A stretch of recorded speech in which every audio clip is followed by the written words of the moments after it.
Naggali sa lahat ng region sa buong bayan. Nagbabalita, naglilingkod sa lahat ng Pilipino. Aliw Broadcasting Corporation. Noon hanggang ngayon, 73 taon sa dagupan. 89.3 DWIZ. Nagbabalita ng tama, naglilingkod ng tama. Todo balita, Lunes hanggang Sabado dito sa DWIZ-FM 89.3 News Radio Dagupan.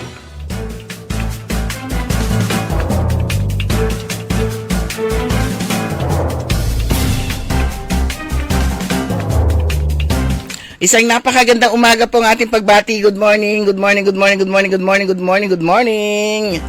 Magandang umaga po sa inyo lahat. Araw po ngayon ng Miyerkules. October 1, 2025, unang araw po ng buwan ng Oktubre.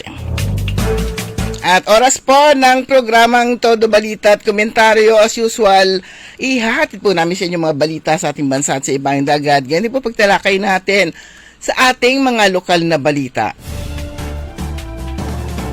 Ang inyong pong tagapagbalita, ako po si Susan Valdez Yadaw. Dumako na tayo sa ating mga headlines, sa ating balitang pambansa. 3 chopper ni Saldico, tinangkang ibenta. Todo Balita. Lacson nagparinig sa taong maingay. Todo Balita. Abogadong nabistong sumausaw sa BSKE case. Supreme Court, kakalkalin notaryo sa flood scam ni Gutesa. Todo Balita. Balita sa ibayong dagat, school sa Indonesia gumuho, isa patay, 65 hinahanap. Todo Balita. Sa ating balitang lokal, joint meeting ng PDC, PPOC at PADAC isinagawa sa Pangasinan. Todo Balita. Philippine Statistics Authority kinilalang Alaminos sa kanyang outstanding compliance. Todo Balita. At ngayon sa detalye ng ating mga balita.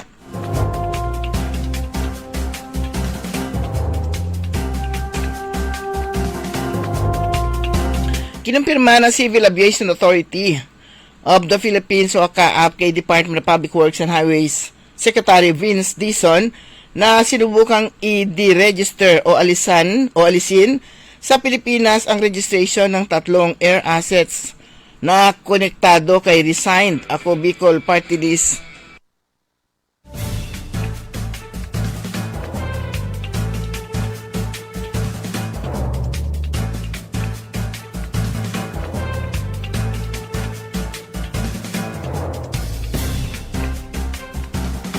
Representative Saldico, ipinaliwanag ni DPWH Secretary Dizon ang deregistration ng ang unang hakbang upang maibenta ang mga chopper sa ibang tao o sa ibang bansa. Aniya 3 kumpanya na may kaugnayan kay Ko ang sumubok na i-deregister ang mga helicopter pero ito ay napigilan at nakabitin ngayon ang deregistration dahil sa freeze order. Dagdag pa ng kalihim, kung hindi ma-i-deregister ang mga chopper ay hindi ito mabebenta kahit kanino. Matatandang ibinunyag ni Dizon ng 4.7 billion na halaga ng air asset ng dating kongresista.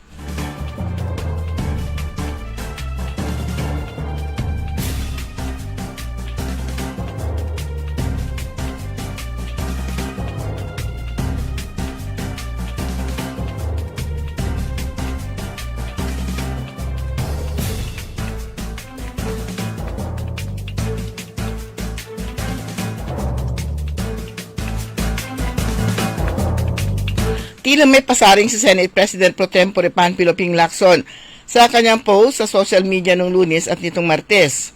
A wise man once taught me, the best response to nonsense is silence, sabi ni Lacson sa dating o sa kanyang Twitter noong Lunes. Binanggit naman na Senador nitong Martes ay isang kasabihan ng pinakamaingay sa silid ay siyang pinakamahina. There is one saying, the loudest one in the room is the weakest. He is very vocal, boastful, and aggressive so he can create an image of strength, though through noise. It is best to ignore and make him stand on an empty platform. sabi pa ni Lacson. Ginawa ng senador ang post matapos mag-privilege speech si Senador Dante Marcoleta noong Lunes at batikusin si Lacson dahil hindi man lang naibigay o nagbigay ng courtesy nang iharap sa Senate Blue Ribbon Committee ang testigong si Marine Master Sergeant Orly Gutesa.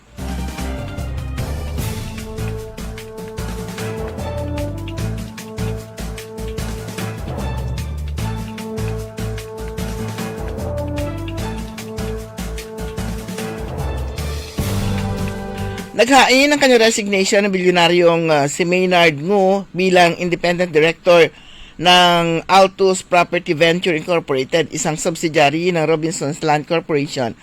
Si Ngu, chief executive ng kumpanyang nasa likod ng Cherry Mobile at nagsisilbi ring special envoy to China for trade and investment, ay nakaladkad sa flood control scandal.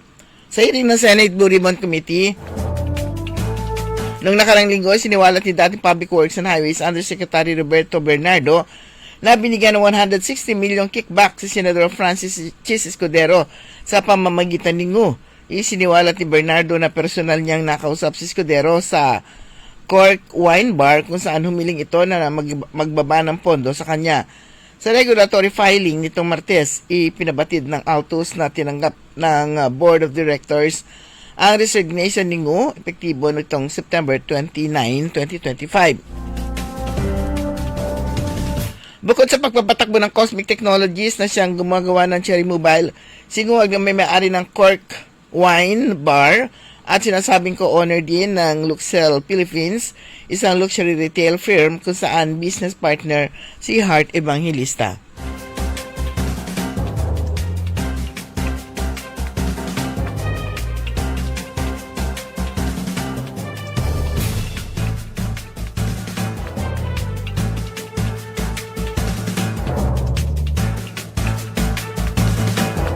Naghain ng urgent manifestation of grave concern sa Supreme Court ang abogadong si Romulo Macalintal dahil ang notary public na tumanging magnotaryo sa affidavit ng testigo sa Blue Ribbon Committee sa flood control scandal ay nagnotaryo rin sa mga sinumpaang dokumento para sa mga liga ng mga barangay sa Pilipinas sa kanilang motion to intervene hinggil sa kinansilang barangay at sangguniang kabataan elections.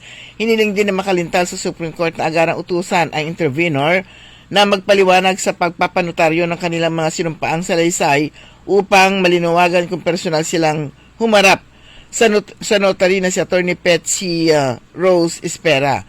Ang pagkakasangkot ni Espera sa notaryo ng Liga ng mga Barangay sa Pilipinas ay nagdulot ng pagdududa sa annexes na sinumiti ng grupo na kinakatawan ni Lead Counsel Atty. Alberto Agra sa case GR number 02002. Si Atty.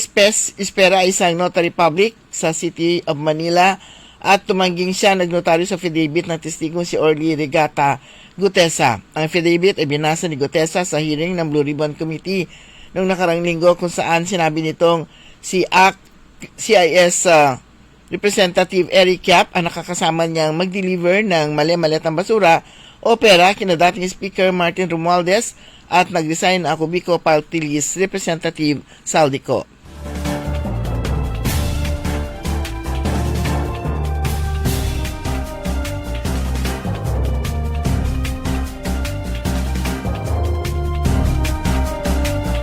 Sa ating mga balita sa ibang dagat, isa ang kumpirmadong nasawi habang 65 pa o 65 na iba pa ang hinahanap matapos gumuho ang Al-Qazini Islamic Boarding School sa Sidoarjo, East Java, Indonesia nitong Lunes.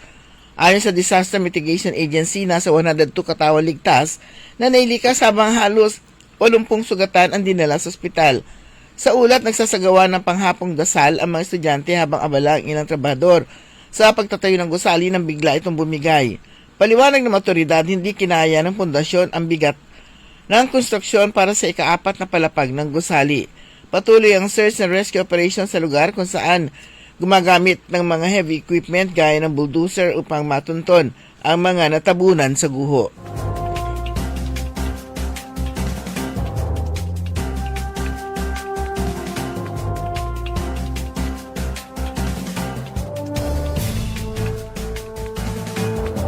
Karagdagang balita sa ibang dagat, isang 53 anyos na lalaki ang inaresto matapos aminin sa isang televised interview na pinatay niya ang kanyang mga magulang at inilibing sa likod ng kanilang bahay 8 taon na ang nakalipas sa Albany, New York. Inamin ni Lawrence Krauss sa isang panayam o sa panayam ng CBS affiliate WRGB-TV na ginawa niya ang mercy killing sa mga magulang niyang sina Franz at Theresia Krauss na patuloy pa rin nakakatanggap ng Social Security benefits kahit matagal na hindi sila nakikita o naririnig. Ginawa umano niya ito bilang pagtupad sa kanyang tungkulin sa mga magulang na nanghihina na dahil sa edad.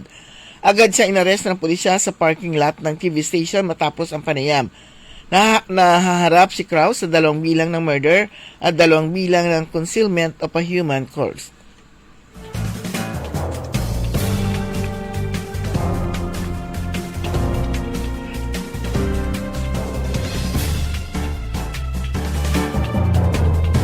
Sa ating balitang lokal, pinangunahan ni Pangasinan Governor Ramon Gico III ang joint meeting ng Provincial Development Council, Provincial Peace and Order Council at Provincial Anti-Drug Abuse Council sa Season Auditorium Capitol, Lingayen, umaga ng September 30.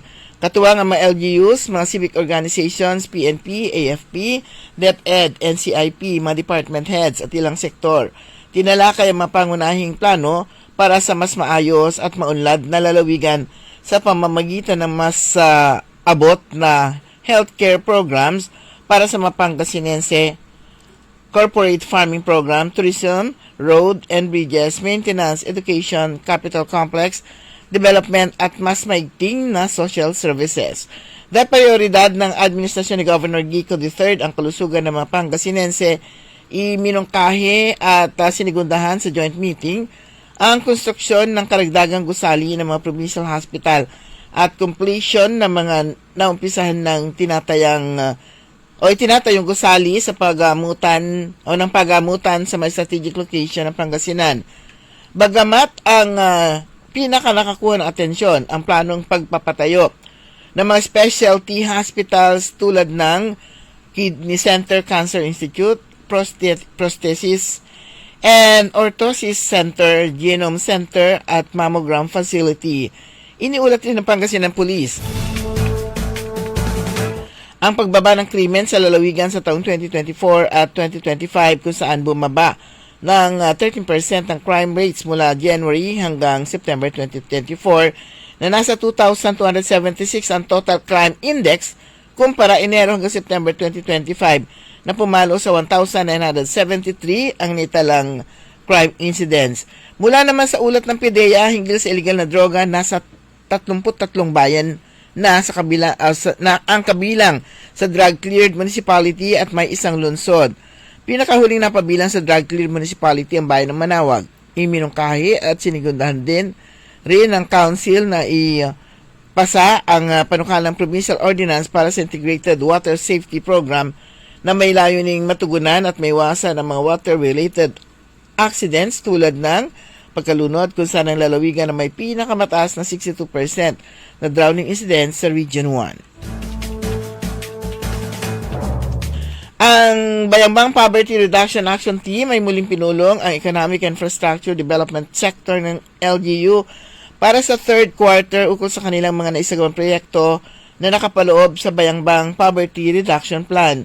Ang pulong ay ginanap kahapon sa Mayor's Conference Room sa pangunguna ni Municipal Administrator Attorney Rodilyn Rajini Sagarino at dinaluhan ng BPRAT staff at mga miyembro ng naturang sektor.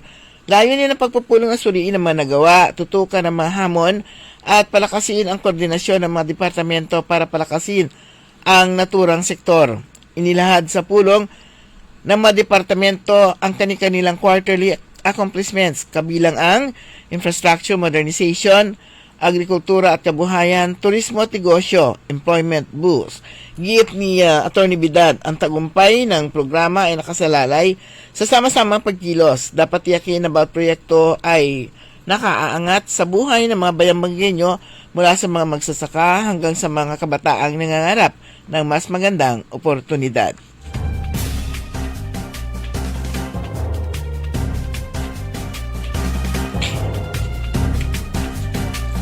Pinangunahan ni Governor Ramon Vico III ang oath-taking ceremony ng mga bagong halal na opisyal ng Philippine Councilors League Pangasinan Chapter kahapon, September 30. Kabilang sa mga nahalal ay sina President Councilor Martin Raul Sison ng Orbistondo, ang Vice President Councilor Anafael Cruz ng Lauraya ng Rosales, SecGen o Secretary General Councilor John Marion Fontelera ng Alaminos City, Treasurer Councilor Maria Teresa Socorro Perez Nagiyat ng Urdaneta City, Auditor Councilor Jamil Susan Sisa ng Villasis, PRO Councilor Jailin Alipio ng Bimalay at Business Manager Councilor Vincent Nathaniel Arenas ng Malasiki.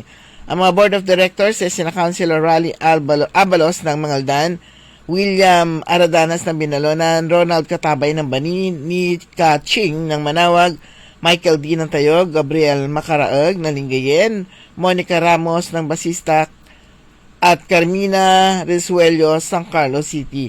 Bago ito, naganap ang eleksyon ng mga opisyal noong September 14, 2025. Sa Alaminos, kinilala ng Philippine Statistics Authority ang LGU para sa outstanding compliance sa pagbibigay ng datos para sa 2024 Provincial Product Accounts. Isang mahalagang pagkilala na patunay ng kanilang commitment sa transparent na impormasyon para sa mas matibay na pag-unlad ng ekonomiya. Samantala, tinanghal na kampiyon kahapon din sa Zumba Dance Competition ng Cluster A na binubuo ng City Mayor's Office, City Accounting Office, City Human Resources Management at City Youth and Sports Development Office kasama ang COMELEC, COA, NBI at TILG. Ang taunang paligsahan sa pagalingan ng Zumba ay nagbigay din ng kasiyahan sa mga lingkod kawani at inorganisa ng City Human Resource Management Office bilang bahagi ng pakiisa sa pamalang lungsod sa pagdiriwang ng ika-125 anibersaryo ng Philippine Civil Service Anniversary.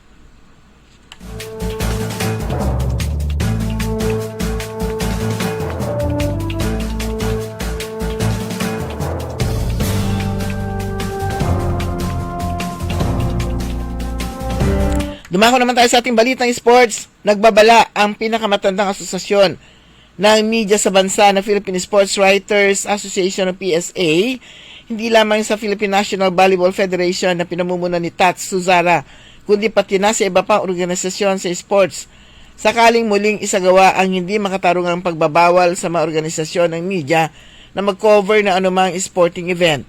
Naglabas ng malakas at matapang na pahayag ang Philippine Sports Writers Association na idideklara nilang persona non grata ang lalabag sa responsibilidad ng media at bilang pagtatanggol sa kalayaan sa pamamahayag matapos na bawiin ang credential ng sports website na spin.ph noong FIVB Men's Volleyball World Championship.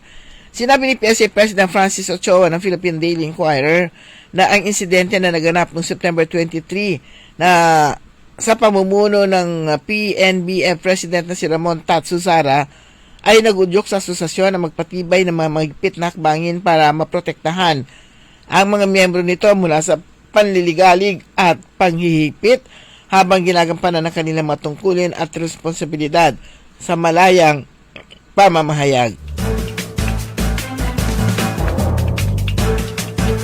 Sumanyang kabuhan ng ating newscast sa ating todo balita at komentaryo. Yung pang tagapagbalita, ako po si Susan Valdez Siadaw. Kantabay po natin si Richard Ulanday. Ang oras po natin, ganap ng alas 5:33.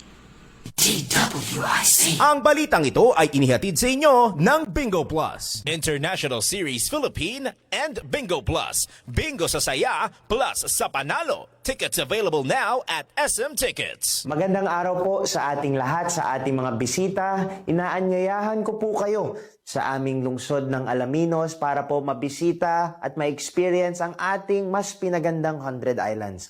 Marami na pong pagbabago sa ating mga isla at sana makita namin kayo dito sa aming lungsod para po makapag-swimming, makapag-enjoy kasama ang inyong barkada at ang inyong pamilya. Tara na! dito sa Alaminos City para sa ating 100 Islands. Ang patuloy na pagpapaganda sa 100 Islands National Park at lungsod ng Alaminos ay pinangungunahan ni Mayor Art Brian Celeste. High blood, salot, milyong-milyong katao na ang namamatay sanhi nito. Kaibigan, baka ikaw na ang susunod. Ni Mrs. Flor de Lisa Barbosa, ti Rosario, Santiago City. Agtawenak ti 63. Manungatawin nga aglutluto ako, tada karindiriyak. Mariknak agpipikal. Ti imimak iso nga nangagak ti radyo, dati agas nga pao di arko. Pinadas ko. Mayat mo ti epekto na. Do ti food supplement nga napadpadasa ko. Awan ti epekto na. Dato'y pao di arko, idi nagtumarak, manungal daw lang, han nga agpipikal ti imakon. Awisen kay nga mangpadas, tapno maikatmat, dagita rik-rik na inyo, saksakitin nyo. Kaya kaibigan, buhay mo'y ingatan. Mag-Aldrich Pau di Arco Herbal Capsule na para kalusugan mo ay garantisado. Hoy mga suki, hanap nyo ba ay mga murang bilihin, malinis at sariwang pagkain sa pang-araw-araw at handaan tuwing may okasyon? May suggestion kami sa iyo. Tayo na sa Macador Market na kung saan inyong mabibili ang mga mura, sariwa, malinis at ligtas na bilihin tulad ng karne ng baboy at baka, manok, isda, gulay at iba-ibang sangkap sa pagkain. Matatagpuan din sa Macador Market ang dry goods, groceries, eateries at fruit section. Kaya ano pang hinihintay nyo? Gawing bongga ang handa mo everyday with Macador Market. Macador Market is open from 4 a.m. to 8 p.m. Visit us at Macador Market, Galvan Street at Zamora Street sa downtown Dagupan City. Susan Yaraw. Sa Todo Balita. Alas 5:36 na, magandang umaga po sa inyo lahat. Good morning, Sis Gray,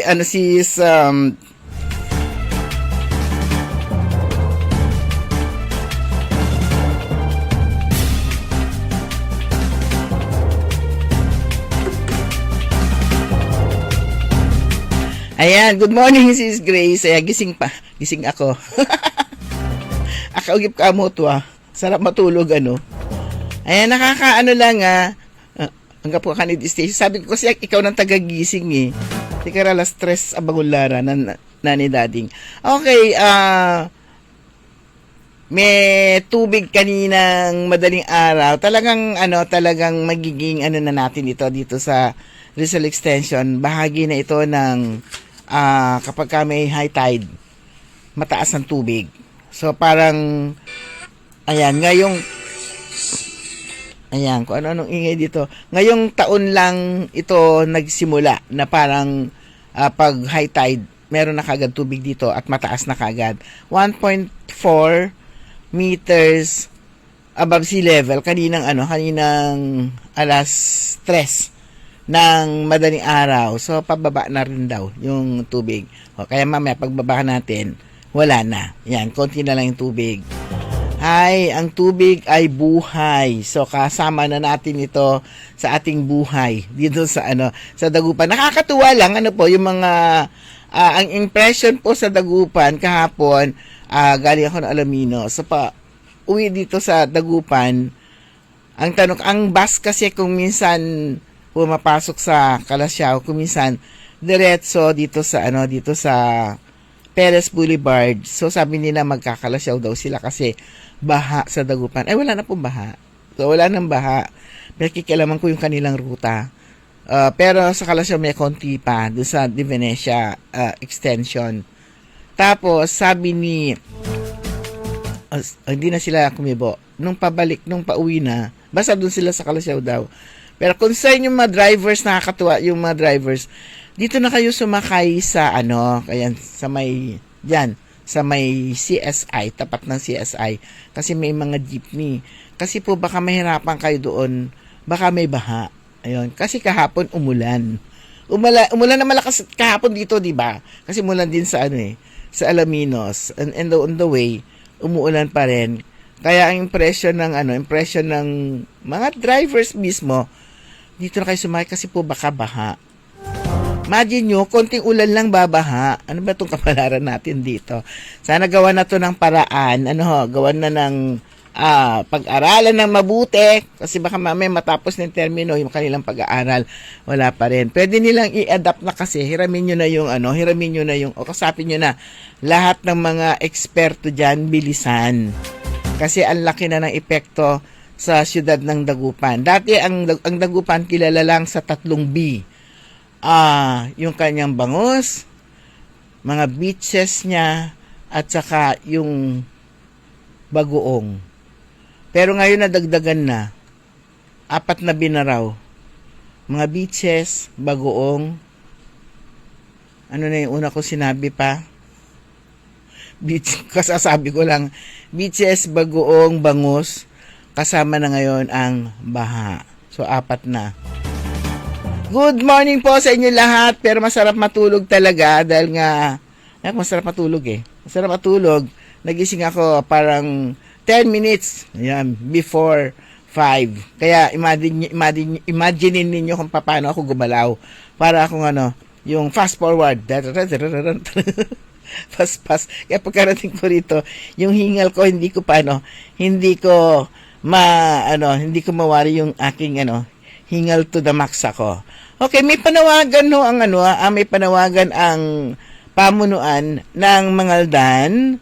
Ayan, pamunuan. Siyempre, yung kanilang mayor na si Mayor Bona sa responsabling paggamit ng social media at paglaban sa fake news. So, mariing ipinapaalala ng alkalde, lalo na sa mga kabataan, think before you click. Share with care.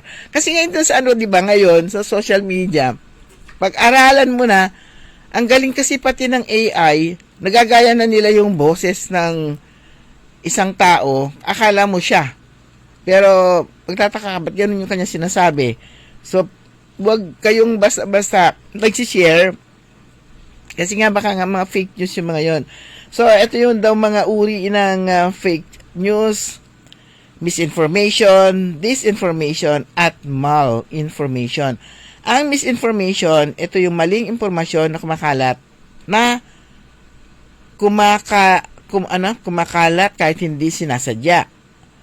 Ang disinformation naman, sa maling informasyon na sadyang ipinapakalat upang linlangin at malinlang ang mga tao. So yan, misinformation, kumakalat daw kahit hindi sinasadya. Disinformation naman, ito yung maling informasyon na sadyang ipinapakalat upang linlangin o malinlang ang mga tao. At ang malinformation naman, ang mga impormasyon na tahasang mali o hindi totoo, ngunit hindi naman sinasadya o walang intensyong manlinlang. Ayun, tahasang mali o hindi totoo, ngunit hindi naman daw sinasadya. Anong pagkakaiba nun doon sa isa? Misinformation, ito yung maling impormasyon na kumakalat. O kumakalat kahit hindi sinasadya. Hindi pinapakalat pero kumakalat pa rin.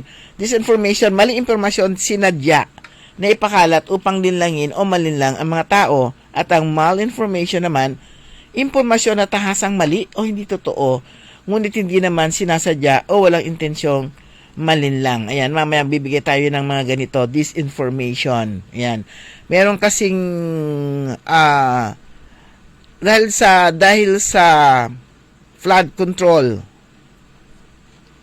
scam sa Pilipinas, lahat ngayon tinitignan, lahat ngayon binabantayan.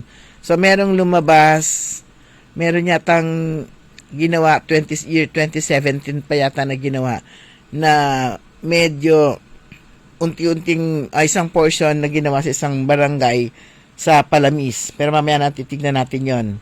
Mayroon kasing mga pages, ganun eh. Mayroon mga social media pages na ang trabaho, na ang trabaho magbigay ng disinformation. Yun. Or merong pwede rin sigurong malinformation na mali o hindi totoo, ngunit hindi naman nila sinasadya, walang intensyong manlinlang. Pero kadalasan, meron talaga yung mga disinformation. Ito sa tatlo, ang pinakamalala yung disinformation. So, ano yung dapat po ninyong gawin? Suriin ang source, yon, tiyakin nyo kung legitimate, may kredibilidad, o may malinaw na pinagmulan ang balitang ibabahagi. Ayan, tiyakin nyo kung legitimate. Kilala nyo ba anong credibility ng may-ari ng page na yon? Kung hindi nyo kilala at ano lang, mga pangalan na nakatago yung may-ari, medyo obstaka muna. Ano to? Mag-fact check din kayo. Gumamit ng mga kilalang fact-checking website upang verifikahin ang mga impormasyon. Mag-check. Kaya nga, di ba, kuminsan meron yung lumalabas na yung isang artist, si Chris Aquino nga, ilang beses nang namatay. Ilang beses na nilang pinatay. Tapos, ano ba to? Buwan-buwan, namatay na. Pero, buhay pa rin. Kaya di ka na maniniwala. Parang merong page na, tapos meron silang ginagawang, ang ganda ng title, pag binuksan mo, dadaling ka niya sa Shopee. O dadaling ka niya doon sa mga commercial, anong tawag nito? Yung mga social media na page na para ka mamili at kung ano pa. Ang daming ganun ilang beses na akong pumindot ng ganun, hindi mo ma-open kasi maganda yung title. Meron pa siyang parang kumbaga sa mga one sentence lang. Tapos kailangan mo nang buksan yung link, hindi mo naman siya ma-open, ang lalabas na yun, Shopee or kailangan mo na mag-shopping. So ayun, gumamit kayo ng mas kilalang mga fact-checking websites para verifikahin ang impormasyon. Tanungin nyo si Dr. Google. Yun, pwede nyo kayo magtanong kay Dr. Google kung tama yung information. Hanapin ninyo kasi kapag meron yung mga balitang hindi kayo sure, kuminsan nauuna pa si Dr. Google na nakakaalam. Mag-isip bago mag-share. Think before you click. Tanungin yung sarili kung makakatulong ba, makakasama ang balitang ibabahagi. So, i-report ang maling impormasyon. Gamitin na report feature sa social media para sa mga mapanlinlang na post. Meron din yung, kuminsan, meron din yung totoo naman na nangyari at kung anong tawag nito, saan siya? Totoo siya nangyari, pero gusto niya talagang iparating yung information. Ayan. Kuminsan, wag din kayong basta-basta mag-share kasi yung taong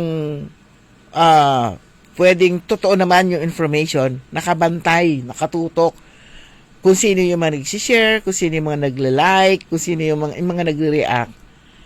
Pamputangan na kayo ulo. Damay kayo. Pero kung ready kayo at ready kayong mabuli, ayan, okay lang. Sige, go. I-share ninyo kung alam ninyong tama o totoo rin yun. Yan. So, ayun nga. Mga hindi dapat gawin, huwag magbahagi ng balita, huwag mag-share.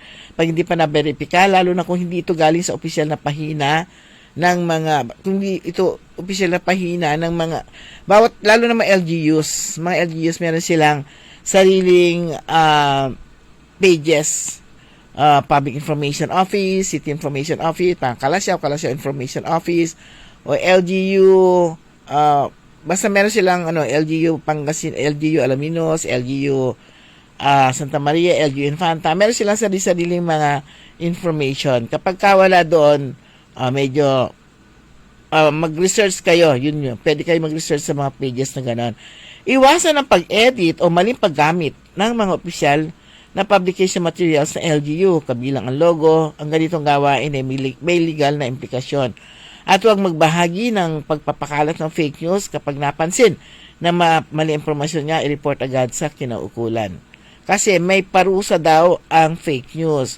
Merong Cybercrime Prevention Act of 2012, cyber libel, false identity, misuse of official logo. Ayan. Kuminsan, meron yung pag-iinitan lang kayo kahit na marami yung nag-share, kayo yung kilala, di kayo lang yung malalagot.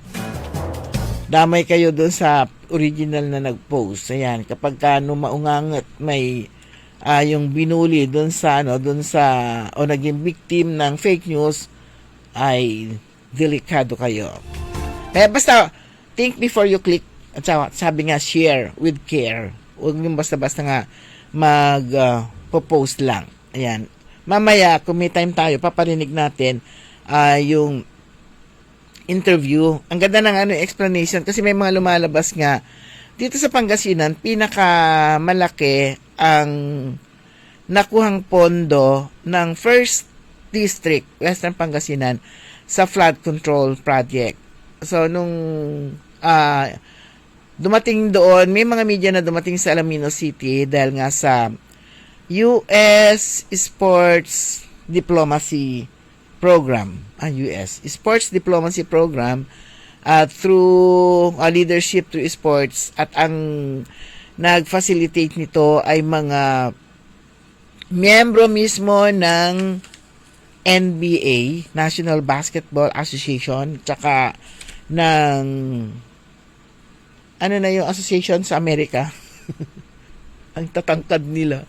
Yan, at sila yung nagpunta sila dito para magbigay ng clinic o yung sports clinic sa mga kabataang interesado sa basketball, at napili nga ang Alaminos dahil nga sa meron silang alumni, yan, si Mayor Brian Celeste, at yun nga nagturo sila ng basketball at nagbigay inspirasyon kung paano yung paano manalo sa basketball. Yan, teamwork, at meron ding forum, sports forum kahapon. At yun nga, dahil may mga media, siyempre pag nasa isang lugar ka na, kukunin mo na rin lahat ng source ng news na pwede mong mabit-bit pa uwi. Ayan. Kasi medyo malayo rin naman ang Alaminos. So, isa sa mga nakitang magandang proyekto nga yung sa sports development ng syudad, at saka turismo ng syudad, at yun nga yung dairy box. Dairy box, ito yung tungkol sa kalabaw. Yan, maraming kalabaw na ang Alaminos, at magiging matutulad siya sa Asinggan, na magpuproduce na rin sila ng gatas at kung ano-ano pa. So, yun. At syempre, meron din yung mga mahilig din naman sa mga issues. Yan. So, kung bakit lumabas daw na pinakamalaki ang pondo ng Western Pangasinan, o pinakamalaki na kuwang pondo ng Western Pangasinan sa flood control project. Maririnig natin, hindi ko kayang explain nang maayos ng kuhang-kuha kung ano, pero hindi pa natin kasi na-transcribe. Pero ang ganda ng explanation, kasi ito parang ganun lang eh. Ang Western Pangasinan lang kasi ang merong dalawang peninsula, merong, kung dito sa east, dito sa central, meron tayong Lingayen Gulf. Sila, dalawa. Meron silang Lingayen Gulf, meron pa silang West Philippine Sea. Ayun.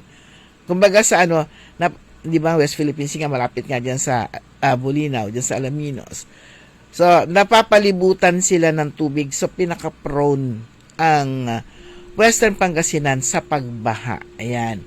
Pero maganda dito, malaki yung pondo, pero wala tayong, sabi nga nila, sa tinagal-tagal, hindi naman sila nababaha. Although, merong areas din talaga na talagang mahirap din talaga mapigilan din daw yung pagbaha. Pero, yun nga, hindi siya katulad ng iba na tumatagal yung baha. Ayun. So, natugunan yung problema sa pagbaha sa pamamagitan nga ng flood control project.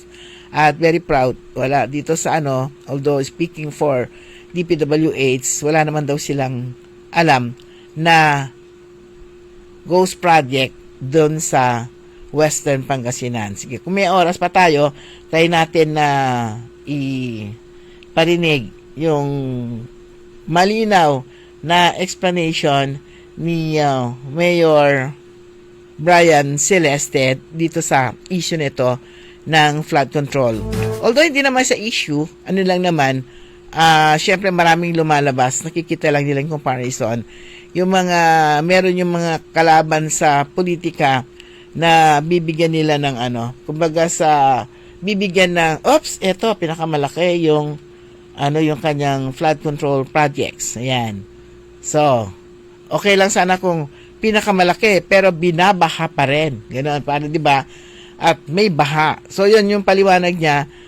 Napakaraming river tributaries, maraming tubig, kumbaga sa napapalibutan sila ng tubig. So, sila yung kumbaga sa prone nga sa pagbaha. Katulad na lang paliwanag natin dito sa mga island barangays dito sa Dagupan. Yan, dahil nakapalibot sila sa tubig. Yan, sila yung kakambal na nila yung baha, kakambal na nila yung tubig. So kung paano masusolusyonan itong mga problemang ito yung mga challenge para sa mga leadership ng Dagupan City o ng 4th District, kung paano masusolusyonan itong kanilang mga problema na talagang dahil nakapalibot sila sa tubig, part na sila ng tubig, parang gano'n kumbaga sa nasa water world itong ating mga nasa island barangays. 6 na minuto na lang bago sumapit ang alas 6 ng umaga. Mamayang gabi, itong buwan ng Oktubre ay Breast Cancer Awareness Month at merong activity na may malaking activity na magaganap ngayong araw. Although marami ito, ang Philippine College of Surgeons and the Inner Wheel Clubs of the Philippines are joining together. Nationwide activity ito na layo na madagdagan ang breast cancer awareness at being both national organizations with common interest na labanan nga itong number 1 cause ng malignancy in the Philippines. Nagsama ang Philippine College of Surgeons at Inner Wheel at pinangalanan yung kanilang programa, partnership na PINC o PCS, ito yung PCS Philippine College of Surgeons, PCS Inner Wheel, nagkaisa sa pagsugpo ng cancer. Ayun, yung PCS, I Inner Wheel, N, nagkaisa sa pagsugpo ng cancer, kaya PINC. So magsasagawa ng activity ngayong araw, magkakaroon ng simultaneous nationwide na pag-iilaw ng kulay pink, mga establishment. Ito, simultaneous pink lighting ng mga important and iconic structures, kabilang naman hospital, basta yung mga logo ng Inner Wheel, anything na iconic, at saka mga establishment na may kinalaman, itong mga health care facilities, iilawan ito ng pink at nationwide ito. Dito sa Pangasinan, ang napiling pinaka-iconic structure ay ang Kapitolyo. So last year ginawa na rin yon. So hopefully matuloy din itong sa Kapitolyo kasi ilang araw nang bumabagyo, umuulan. So yung pag-install ng ilaw sa Kapitolyo, hindi pa rin natin alam kung na-install na yung ilaw. Pero ayan, go na go si Governor Gico dito sa programang ito at sabi nga niya ibigay lahat ng request ng Pink Group, ayan, para matuloy nga ito yung kanilang itong activity na to, ang pagpapailaw sa Capitol Building. So mamayang alas 6 yan, yung ating mga kasama sa Inner Wheel makikita-kita. Pero yung iba, meron silang mga meron silang sariling mga paiilawan na pink din, yung kanilang mga structures, mga health, ibang hospital, yung ibang mga eskwelahan, at iba pa. So marami dito po sa Pangasinan, La Union, at iba pang mga lugar na meron mga Inner Wheel ladies at saka meron mga doctors na magpapailaw pink para itaas yung antas daw ng kaalaman sa breast cancer. Yan, ito yung mga dapat gawin. Magkakaroon din ng forum bago anong tawag nito? Bago simulan yung activity. Ayan. Hanapin natin yung programa. Mamaya. Meron pang forum kung paano nga ma-check at maiwasan nga yung itong breast cancer. Ayan, itong magkakaroon ng breast cancer, kailangan yung palaging pagpapa-check up. Ayan, para kasi itong kuminsan yung breast cancer din, wala rin siyang symptoms. Kuminsan meron ka na lang bigla na lang.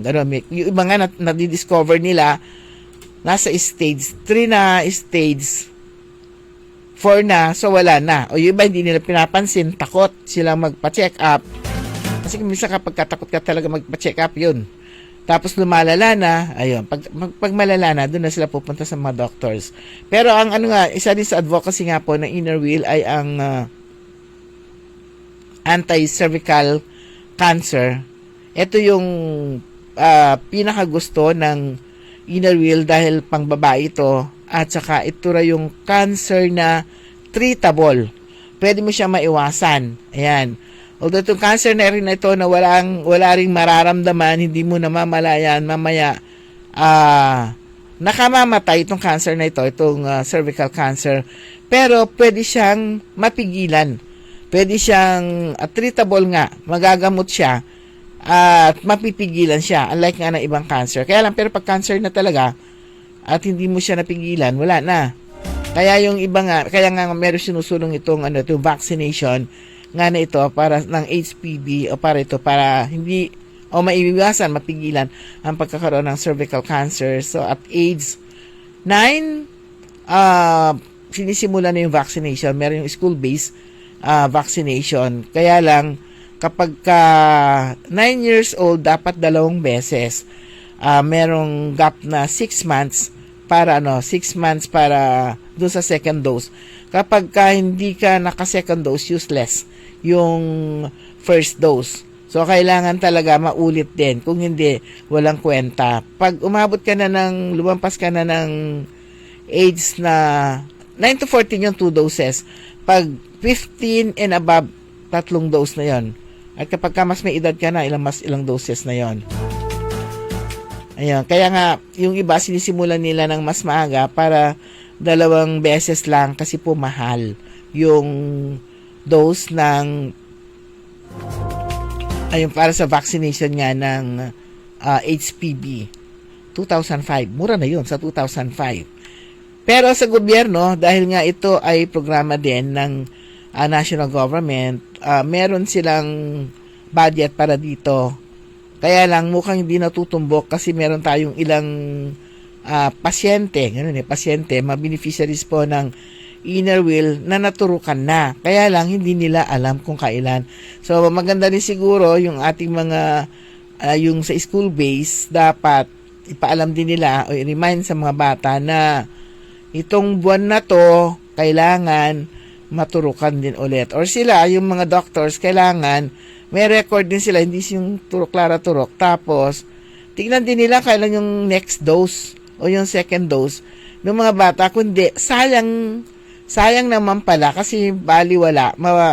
Masasayang din yung kanilang pinaghirapan. Siyempre din yan. Pera yan ng gobyerno, yung ginagamit na pondo para dyan sa libreng vaccination na yan.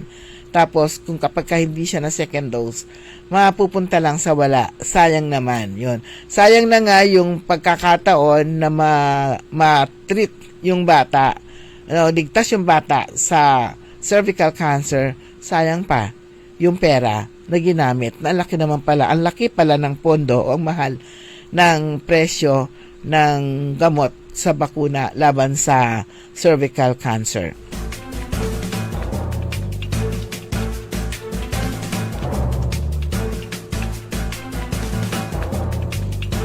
Okay, muli ang pagbati natin sa City Government ng Alaminos dito nga sa natanggap nilang pagkilala sa ginanap na 62nd Feast Conservation Week Regional Communication Program sa San Fernando City, La Union, ang City Vet Office, City Disaster Risk Reduction and Management Office, City Agriculture Office, City Environment and Natural Resources Office at City General Services Office. Yung pagkilalang ito patunay daw sa aktibong partisipasyon at dedikasyon ng LGU Alaminos sa pangangalaga ng kalikasan. Particular yung konserbasyon ng yamang dagat at pagtugon sa mga insidente ng pagkaligaw o pagkaka-stranding ng mga balyena at iba pang marine mammals o yun, yung mga balyena. Yan. Madalas kasi dyan sa Alaminos. So talagang kapag kahit mga balyenang ito, nire-rescue nila. Ang mahal ng pagkain. Ang mahal ng pagkain ng ng mga balyena, galunggong, kato talagang ialandaray sirada para mapakain sila at saka para mas mapalakas itong mga balyena or dolphins na nakukuha diyan o nare-rescue po nitong ng mga taga-Alaminos. Okay? Wala na tayong sapat na oras, hindi ko mahanap yung hindi ko mahanap para mabati natin yung ating mga tagapakinig, taga-subaybay. nawalan na ako ng bed. Wala na po tayong sabat na oras ng tabayanan po ninyo. Susunod agad, early in the morning, makasama po ninyo pansamantala si Ka-Aaron Liway Iparagire. Pero malapit na, no? Hanggang kailan ba yung dating ni Ka-Orly? Malapit na rin siyang dumating. Sa mga nagtatanong kung nasan siya, medyo nagliwaliw. Ayan, yung ating boss. Wala na po tayong sapat na oras. Nakasama ninyo sa programang Todo Balita sa technical side. Katabay po natin si Ka Richard Ulanday. Ako naman po si Susan Valdez Siadaw. Magandang umaga po sa inyo lahat.